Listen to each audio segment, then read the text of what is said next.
We're live. Guess I'll give people a little bit of time. Okay.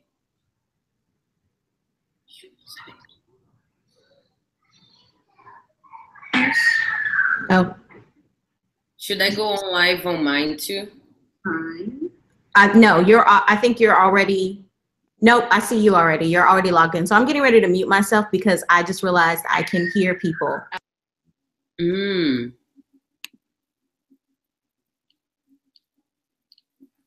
I think you're already, nope, I see you already. You're already logged in. So I'm getting ready to mute myself because I just realized I can hear people.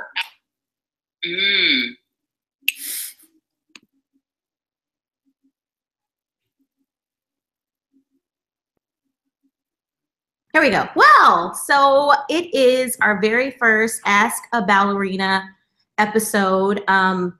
If anyone is joining us on this YouTube Live, this is our very first time using this technology. And so we are super, super excited. We're also excited about our first host.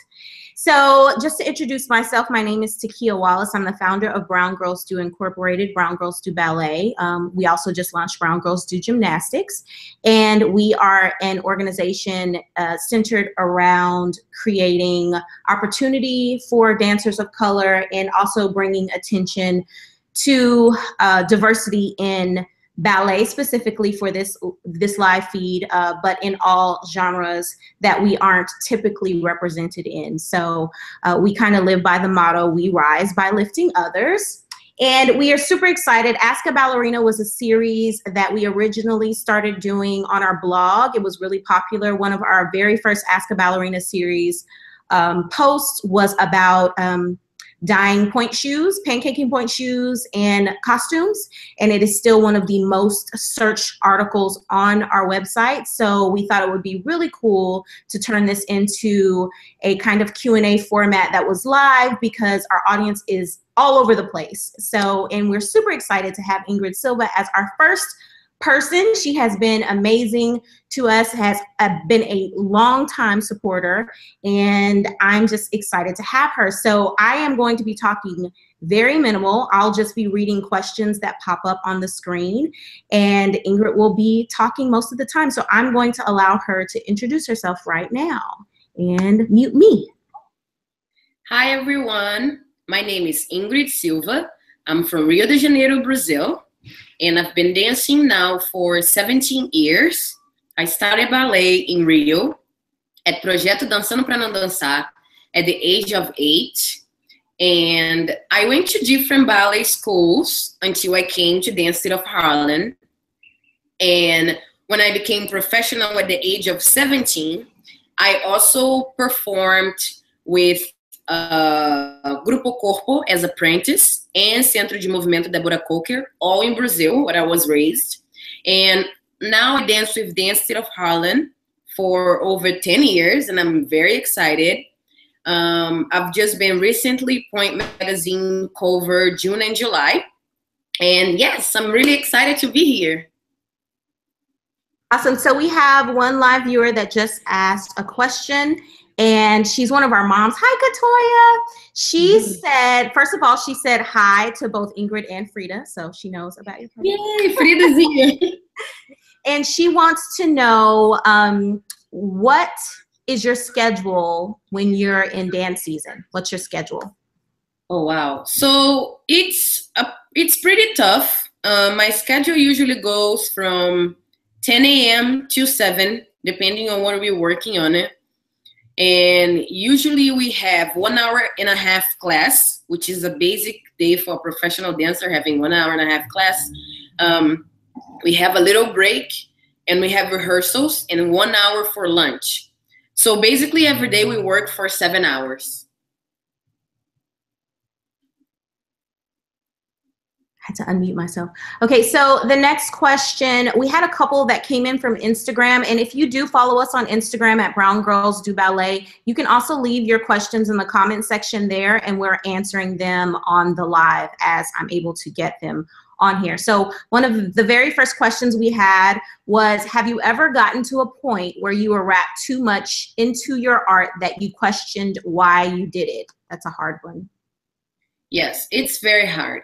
Well, I don't think I haven't got to that point yet, because I think everything has to be very organic, and you need to understand why you are in the career you chose most of the times, because it could be very demanding. But you also need to measure like your time off and then when you are actually working.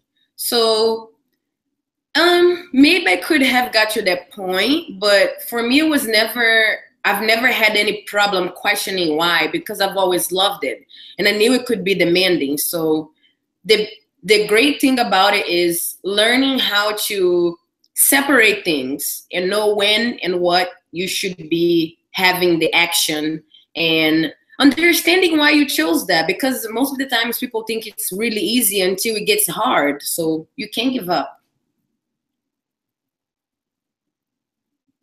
Great answer. Okay, and so it was a twofold question. The next part that she asked basically was how you got out of that headspace, but you answered that one already. The next one that we have, I'm sorry, I didn't get her name, but hopefully she's on and she can pop in. It was, do you have any advice for young dancers who would like to be in a professional company, but also want to be freelance and eventually have their own company? Okay, so if you want to start your professional life and dance in a professional company, first, you cannot have all these three categories in 1 year, in one season. It's really demanding. It's really hard. Most of the times, your directors will need you because your main job is to be part of their company. So that could be really difficult, you know. But first of all, if you want to join a professional company, you have to audition for them. You need to choose which company fits you and which one you dream to be in it, and send you a professional video. The other part also is, if you want to become a freelancer, you have to know your way around the dance world. It's going to be very tough, and you will always have to be auditioning to see where you could fit. Or if you want to do any Broadway show, if you want to do any musicals, or do things that it's freelancing, but it's also a little bit outside of the dance world, there will require audition. It's by audition only. You cannot just walk into places and dance by yourself. That's kind of impossible. And if you want to create your own school, you need to be in time. You need to be focused in the time of your life that you actually really, really know what do you want your school to be like, where you see your school going, what is the idea behind it, what are you trying to achieve, and most of the times, what kind of message you're trying to share, because it's not just going to be about teaching the kids steps, but you are also teaching them life. So that's really important. Great, great. Okay, so we have some live questions coming in. You have a young lady who said, or who asked, how did you react when you found out you were going to be on the cover of Point magazine? And she said also, congratulations on being selected for the cover. Well, I was on tour. I don't remember which month, but they contacted our tour manager and our PR, and she mentioned it to me. She was like, hey, the director of Point magazine approached us. They would love to have you on their cover. You have such an inspiration story. And I could not believe it. Like, I was like really excited about it. I think to me, this is one of the most important times in my life and in my career, because it's not just for me, but it's for so many other young ladies. You know, they look up to me, they work hard in their career, they want to see someone that looks like them, like I wanted to when I was young. And I don't know, this is so incredible. You know, sometimes I wake up and I think, wow, how is this possible? You know, I travel across the globe to be here and become a professional dancer. And after many years in the same career, and work with many peoples, and there is so many different dances on earth. Why would they choose me? And to me, it's really amazing. I was very, very, very humbled by it. And it's something that I cannot explain how I feel to these days. It's really amazing to me. Great. Okay, we have one more question that just came in via Instagram. I am checking both the DMs tonight and the comment section, so if you are over there, you can ask as well. Naya wants to know, how do you respond when people say dance is not a sport? Oh, wow, that's interesting. Well, I haven't had anyone who have said that yet, but I think my approach to that would be, dance, it's a classical form that has been here and it started as court dance back in the day. And with the evolution of many years, it became classical. So I would not compare dance to a sport, because we're not trying to achieve in how many seconds we can finish a variation or how much longer we can stay on point. It's much more than that. In the art form area, I think it's more about fulfilling art and connecting to people in so many different levels and deep levels that maybe some sports, because it's so physical and not deep enough, you can connect with people at the same time. Great question. I want, while we're still waiting on more questions to come in, I really want you to, I know some people are going to be familiar with your story, but I don't think very many people that might be tuning in today, maybe you can give them just a little bit of a background on how you got from Brazil to the United States. Like, how was the transition of coming from the from one place to another place, the language, all of that? I kind of want you to talk about that. So for me, coming to United States was completely different. Like, I've never imagined, and it's not something that I looked for. Well, to start with, I've never dreamed to be a ballerina. That was never my dream. I wanted to be a doctor. And I used to swim since I was 3 years old. I was already going to competitions, and dance came into my life when I was 8 years old. So it was very, very different for me to just leave swimming and then just like go deep into dance. So at first, to me, it was more an extracurriculum activity, because I was very energetic and crazy at home. And my mom was like, just go dance, go use this energy on something. And I was not in love at first, because, you know, dance could be very hard and intimidating. And I was a little bit like, I don't know if I want this, like I'm gonna be here, but And then at the age of 12, when I went to Maria Olineva, I met a teacher, Edith Eggs, and she was an incredible teacher, always pushing me. I've kind of heard about Dance State of Harlem through her. She used to teach one of Dance State of Harlem principal dancers, Betania Gomez. And she was the lady who introduced me to Dance State of Harlem. She came to my dance studio. She saw me in class and she said, she has to go to Dance State of Harlem. And I was like, where does she want me to go? And then towards the ending, we were talking and she was like, yeah, they're in New York and you have to go. And so I sent the Dance State of Harlem audition video in 2007, and they really liked me and they invited me to come in person and audition again. I joined Dance State of Harlem January 7, 2008. And I was at first for 6 months under the direction of Arthur Mitchell. I was in the school and he was like, oh, you are very talented. We should bring you into the Dance State of Harlem Ensemble, which was a small company that represented Dance State of Harlem after they came in hiatus. So it was around 20 of us or more. And we used to travel around the country and share everything that we've learned and new ballets, choreographies. I think around 2012, that was when Virginia became our new artistic director. And the company now has 18 people, dancers from all over the world. And I'm very fortunate to be in a company like that. Not that we just dance and travel, but the message that we have that everything is possible. You know, we go to places that not many people go. with performing places that not everyone has the opportunity to. So it's really amazing to work for an organization that has this kind of vision. I'm very happy about it.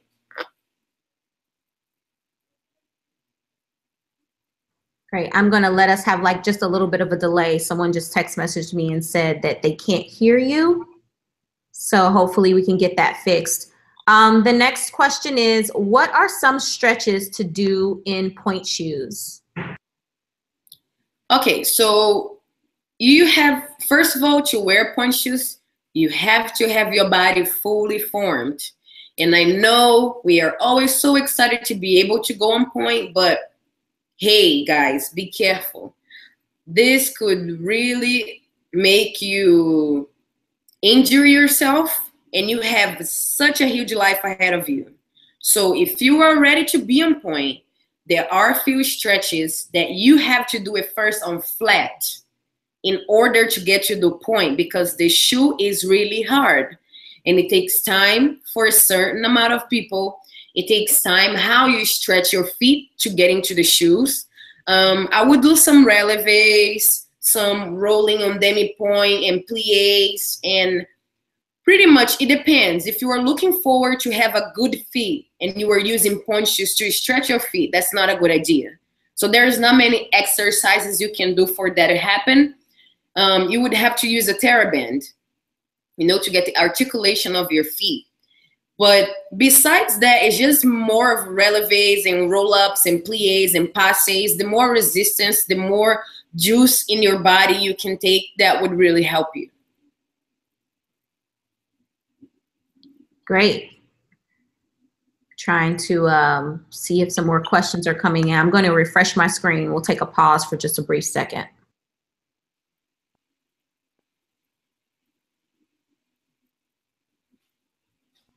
I have a question, Ingrid. What kind of advice would you give a mom that wants to help her dancer move further along? And I don't mean further along like moving to be a professional, but just want to help them get better maybe at home. So ballet gets to a point that instead of 2-3 classes, you would have to take 5 to become good at it and learn more and more, I think.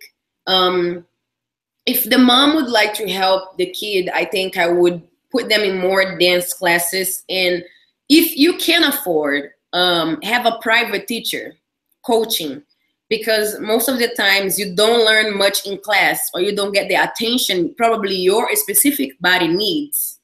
And when you were in a school, it's just so many dancers, so that's very interesting with that aspect. I would also say that the kid has to be fully 100% open to take more classes, because it could be very demanding and very repetitive. You could get tired of it. So I think just checking if your kid is okay, if they need anything, if they need support. But I think the parents, the most important thing, look for scholarship places. Look for dance schools that are looking for all types of dancers. There is so many who offer different types of class. And also don't just be on ballet. Do jazz, do hip hop, be versatile, contemporary. That would help the kids grow to a different level in their career. Awesome. Okay, I have some more Instagram questions that just came in. It said, Ingrid, when things get hard for you, what do you focus on that keeps you going? Wow. Well, I think I would say that one of the most important things when things get hard to me, hey, thanks to my family that they are there to pick up the phone and help me, because at the end of the day, being a dancer, you are also a human. And it's very demanding mentally for you, But I always try to remind myself of, hey, you worked so hard to be where you are. And there is so much more you can accomplish. There is so much more that you are looking to it. And I don't know, I think physically for me, I'm very determined. When I want something, I'm going to make it happen. And when I have hard days and it doesn't happen, of course I get frustrated like everybody else. But you have to be positive, because all of these challenges and all of these things that are in your way are for a reason. Maybe to make you stronger, maybe to make you grow, maybe to change your perspective of seeing life, being a dancer and as a human being. That's a good segue into our next question. This is a hard one. It's a hard one often for us to talk about, but someone just asked it. This is for Naya. She wants to know, what would be your advice for dancers dealing with discrimination during their training? Well, so personally, I've never have been discriminated, because one thing that I wanted to kind of like explain, Brazil is a huge country and it's mixed race country. So there is not like black, white, or anything. We are all mixed with black, white, Portuguese, the colonization that was brought into the country. And in my class, when I first started, there were many more black dancers because they were from a community when I started. But when I went to different schools, I was always the only one. And often people usually ask me in interviews and everything, and how do you feel being a black ballerina when you first started dancing? And I could tell them, I feel like I was like everybody else in the room. You know, I knew I was black. I had a different skin than anyone, but that never helped me to reach the potential that I should. So if you were dealing with discrimination in your classroom, either you have to address your teacher or the organization or the school. And besides that, you just have to ignore it, because that's what's going to happen.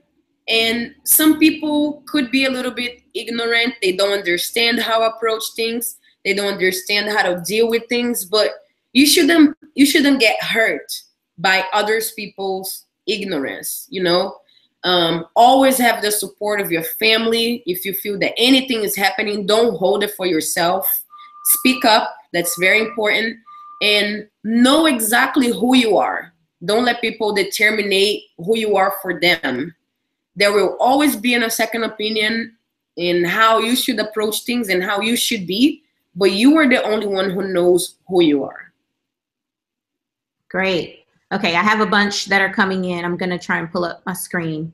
So the first one is there a piece? Okay, first of all, what is your favorite piece from DTH? And is there a piece that DTH used to do that you wish you could bring back and do now? Okay, so what they did that I would love to do now is Firebird. I really like the production and the costumes and everything. I would love to do Douglas. When I first came and joined the school, was one of the first ballets the ensemble danced, and I loved it. It was amazing. I would love to dance that. One of my favorite pieces now, it's Change by Diane McIntyre. It's about women all colors, black, beige, and brown. And it tells the story from many activists and feminists, women who have fought for us to be here and have the right to work, to vote, to be the women of the house. And it's one of the ballets that I've deeply connect, because it was based on our life experience. So the dancing was based on who we were and how we were brought to the dance world. So I was really, really excited to work with her and be connected by her choreography. Awesome. We have a young lady named Heidi. Heidi says, hello, Ingrid. My name is Heidi, and I'm a dancer living in Atlanta right now. Hold on, my screen moved really fast. Sorry. Sorry, Heidi. I am white, but I have black family and friends, and I very much support you. And she's excited to be in this chat. So it wasn't a question, but she was just saying, hey, I love you, which is awesome. Here, I'm gonna. Hello. Thank you for being here with us. And don't worry, any questions you have, it matters. It could be anything. Okay, Kara says, will you guys come to Canada on one of your future tours? And any tips you could give for being stronger on point? Well, I'm not sure what our schedule is right now, but if you guys have any questions or you want to know where I'm dancing, go to my website, www.ingridsilvaballet.com. I usually update our schedule there, so you know. And if you subscribe, you can receive alerts. So, hey, I'm going to the next city. And if you're on the list, you will know where I will be. Tips to get stronger at point, it's, again, keep taking class. If you take class on flat, get the 10 minutes or 20 minutes at the end of your class and put your point shoes on, go to the bar, do some pliés, do lots of relevés. But also always be conscious of where your limits are. Don't always try to do one step ahead than if you were not supposed to. And always have a teacher near you. They always know best. There we go. Okay, Heidi's back. She did have questions, but the screen blew up on her. Hi, Heidi. She said, what training did you have as a child? You mean training with school? Let's see if she clarifies for us. I guess, tell her about how long you trained, I guess, and what age you started at. Let's start from there and let's see if we get some clarification. Okay, so I started when I was 8, but I was doing so many sports as well, including gymnastics. So I trained from 8 to 18. But I was in 3 schools, dancing full time, even on the weekends. And basically, I don't know which school I was trained, because everywhere you come from, it's a different way of learning dance itself, you know? So yeah, I trained for 10 years, I would think. Okay, awesome. I just dropped Ingrid's website in the comments section on our YouTube page. If you want to keep up with her travel dates and that kind of thing, you can do it there. I had the opportunity to meet Ingrid, I don't know what year it was. Was it 2013, 2014, when she stopped through Dallas, Texas? Heidi said, thank you, Ingrid. Awesome. So she is an open book. She has always been very helpful in answering questions, even for me. And so if you do have any questions, if you want to send her a message, she is super, super helpful. She is a great mentor. Kara said, thank you for your answers as well, Ingrid. Oh, definitely. Okay, I'm just waiting. Let me refresh Instagram one more time. If you have questions, get them in, get in. And I know she's probably answered some of your questions already, but if you want a little bit more clarification, sorry, that's fine as well. Okay, we have another one. It says, I stopped dancing for 2 years due to injury, and I'm looking to get back in dance. Is age 21 too old to get back into dance? That's a good question. 21? Was that yes, it? 21. Okay. So if you want to start going back to dance, first of all, don't feel discouraged. But always know as well that it's gonna be really hard, because coming back from an injury, you're probably gonna feel a little scared. You're gonna think that things are harder for you than for anyone else, Don't feel discouraged at all. If you want to be a professional, you're going to have to take class 7 days a week and really dive into ballet or contemporary, any category you want to choose. I don't think it's too late, but you also need to know what your body can handle and what you can do and what kind of training you will have to get to achieve the way you would like to. Okay, we have another question. It says, when you got on point shoes, what was it like to move to point? So I'm not sure if that means your first time or just how you move on point now. I'm not sure. Well, my first time was really painful, to be honest. It really hurt my feet. It's not something that looks beautiful as you would think. It takes a lot of preparation. I think I was 12, 13, around that age. So it was really hard for me. And Now, of course, I feel way more comfortable, but recently I found a bone spur on my toe, and that was really, really annoying. So last 2 months before we ended our tour, I thought I had to go on the surgery, but thank God I didn't have to. And now I have to just find a point shoe that will help my toe don't get too tight in order to be comfortable in point shoes. Okay, you brought up a good a good topic. Can we talk about injuries and how you deal with injuries, minor or major, when you're a professional? So it depends who you are dancing with and what you're dancing as well. Um, Being a dancer of Harlem, we dance everything and anything. You are always open to work with many different choreographers, at least to understand their approach. To me personally, I've had, this is true, my second injury, to be honest. The first one, I fell and I hurt my back. So that's something that really bothers me in the winter. I can feel it. Like, you know, when our grandmas and grandpas know when the weather change, I know now. And I usually get acupuncture. I take painkillers to have my back released, and sometimes doesn't hurt, but it's unfortunate because I'm always partnering. Right now I'm great, thank God, so everything is fine. With my feet, I had to take a little break and go to podiatrist. So anytime you encounter an injury, you have to go to the doctor right away. Don't think that you are tough and you're gonna fix things, because you're not.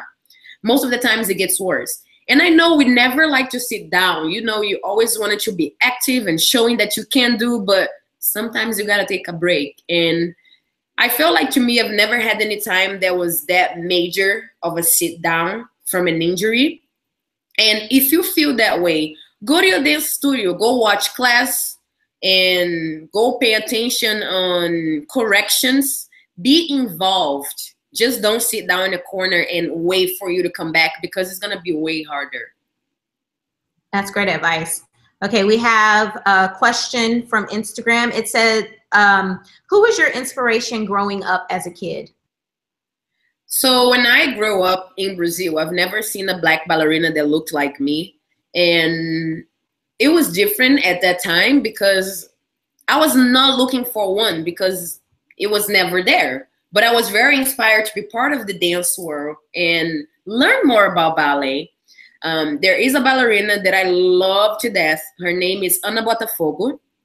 She is very well known in the ballet world, all over the world.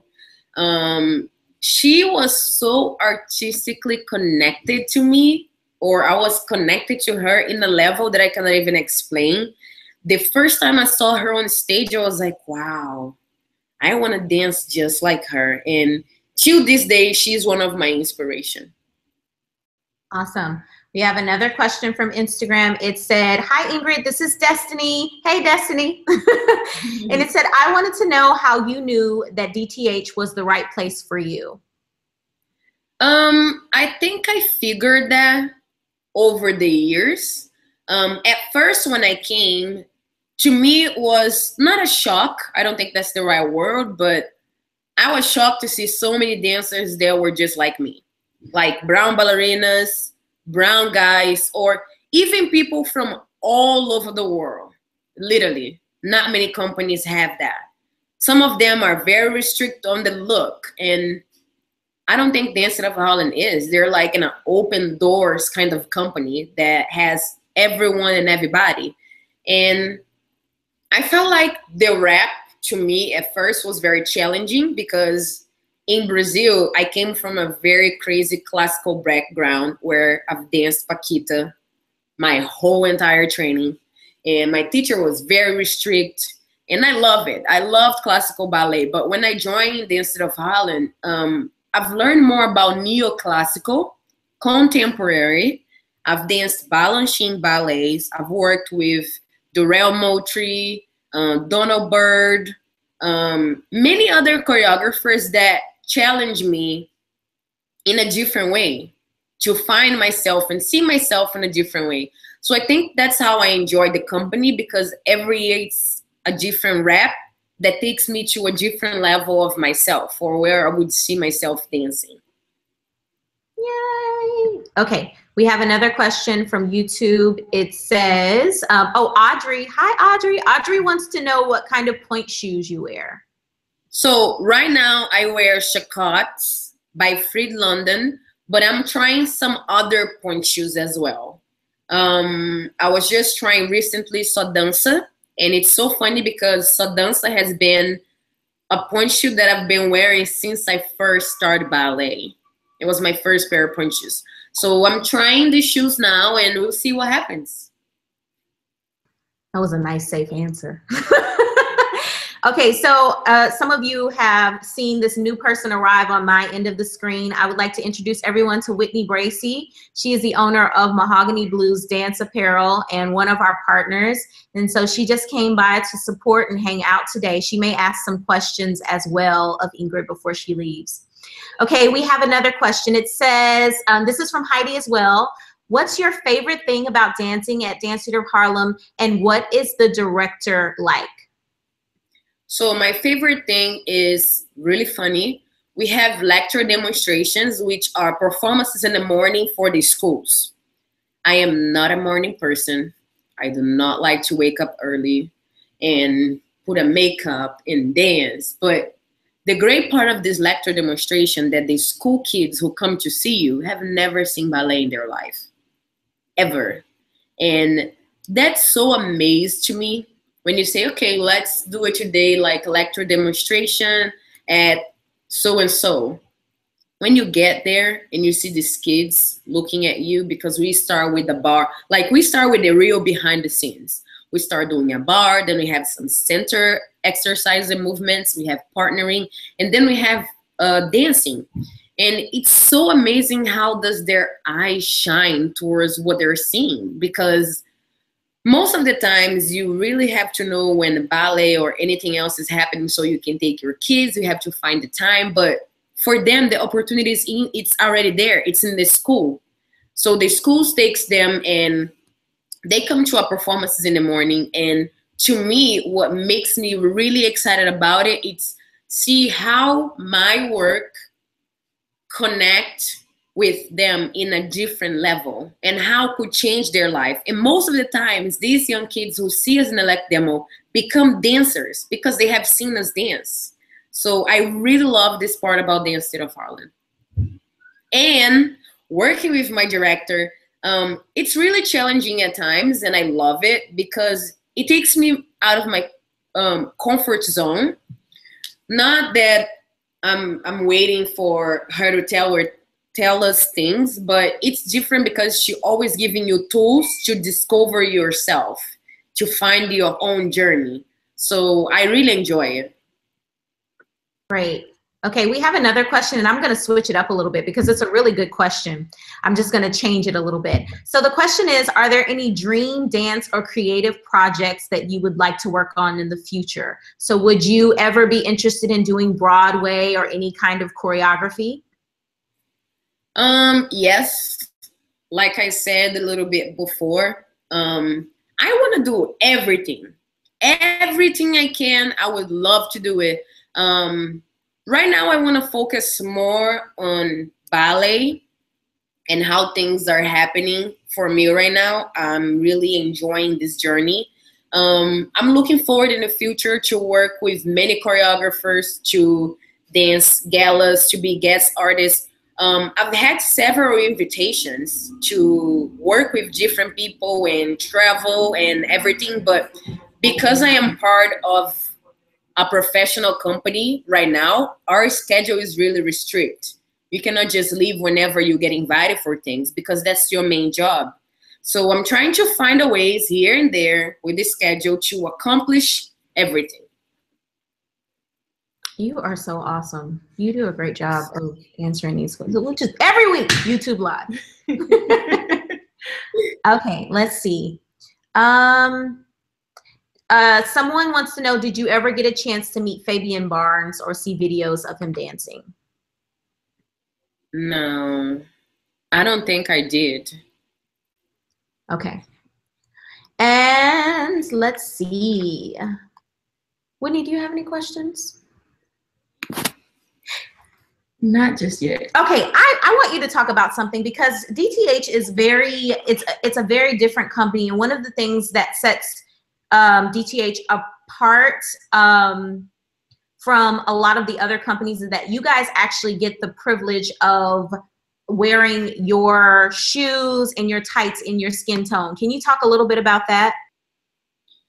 So I think to me it's a signature of the company. It's how many people know us.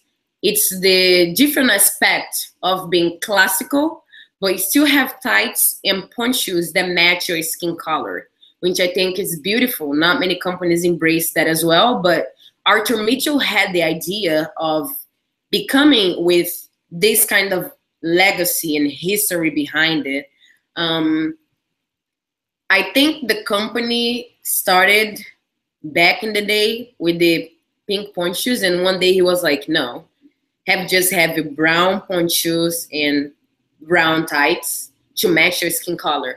And I understand over the years, because if you go to a ballet company and if you see a lot of brown ballerinas dancing together with pink shoes and pink tights, it looks a little bit different than if they just have one long line.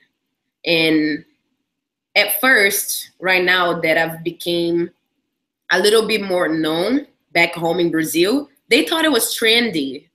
There was like a new in or something. And I was like, no, guys, that's the history behind this. So explaining to people, teaching them where this came from, to me, it's really great, because when I first joined in, I didn't know either. So it's learning and sharing. Yes, we're starting to see a shift in a lot of companies starting to try and provide those different tones of nude. I know Whitney has a company that does the nude flesh tone leotards, and I'm starting to see some of the larger shoe companies, point shoe companies, provide the different shades as well. And I think the tights have kind of been around for a while. So I definitely wanted you to talk about that, because one of the questions that we get the most from moms via email is, how can like my daughter wear the shoes in her tone, or where can I buy those? And right now, I think they are kind of, what do you call it? Like testing some of the point shoe, or one of the point shoe companies in particular that I know of. They're testing some dyes and producing some shoes in tones, but that's not something that you can just walk into the store and purchase right now. Can you explain the process by DTH standards of painting your point shoes? Well, so when I first started, for me, I've learned with Ashley Murphy, we had a color that matched our skin tone, which is a base liquid foundation for your face that I use for my point shoes. It's by Black Opal, and the color is ebony brown. And I just brush that with a sponge and I dye my shoes. I know many companies now are trying to launch skin color point shoes. The only difficulty with that first of all, you need to find a paint that's not gonna come off on stage or when your feet's sweating. Second of all, how the shoe is gonna look under a red light in a brown skin color, because this changes as well. Even with our tights, everything has to match. So I don't think DTH has a strict way of doing things. It's more of finding what kind of shade is good for you. And when it comes to point shoes, it's really interesting, because you have to know what kind of shoe fits your feet. So it doesn't matter if many companies are creating shoes that are for your skin color if you don't feel comfortable with them. So that's the hardest thing. Maybe you use a shoe that the company is not ready yet to create a skin color point shoes. But I would say the companies that are creating now skin color point shoes are amazing. Congratulations to you guys. You are very brave. You are taking a step ahead in our near future, because many of us dancers of colors are really tired of coloring these shoes, and it's great now that this is happening. It's about time, but it takes one person and one company to just open the eyes of many. So thank you for doing that. Right, you brought up a good point too. I think that that's something that we have to kind of come to grips with. Different brands work for different dancers. There are lots of different shades of brown. It's easier to have pink shoes sometimes. So that is, I had a chance to look at the exhibition that comes through town when DTH came to Dallas a couple of years ago. And it was really interesting how they had it set up from the very first way that someone had colored their point shoes to how you guys are doing it now, just kind of what works for you. So I did want you to talk about that. Let me see if we have any more questions. I think we're probably just about ready to wrap up. Do you have any words of advice or just kind of notes? Oh, we have one more question. Sorry. Someone asked, what are your favorite roles that you've ever played? Favorite roles? That's a very hard question. Like, I really love some of the roles. To me, I feel like I have to be connected deeply and personally to be in it, you know? So in 2009 or 10, I think that's when Donald Byrd was working with us. It was my first experience with him working in contemporary. I've never heard of this word in my life. And he said, can you guys retrograde this? And I was like, what is it talking about? What does retrograded mean? And he created a ballet called Contested Space, which you were supposed to take the whole space in stage with many other dancers dancing. And that was one of my first experience, not as a role, like a classical role, but a classical professional experience. Work with a person that have challenged you physically and mentally and inspired you, you know? So I think to me, that was one of the roles I really like and the ballets I really like. There is another ballet that was very important in my life, and it was connected to a family thing. It was called Dancing on the Front Porch of Heaven. It's by Ulysses Dove. And it came into my life when I've lost a family member. And in this ballet, it's about love and loss as well.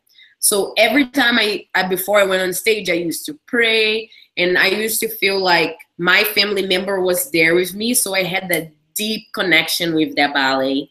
And I don't know, many more. I could name 10, but I think the most important thing, it's not just about which one was your favorite role.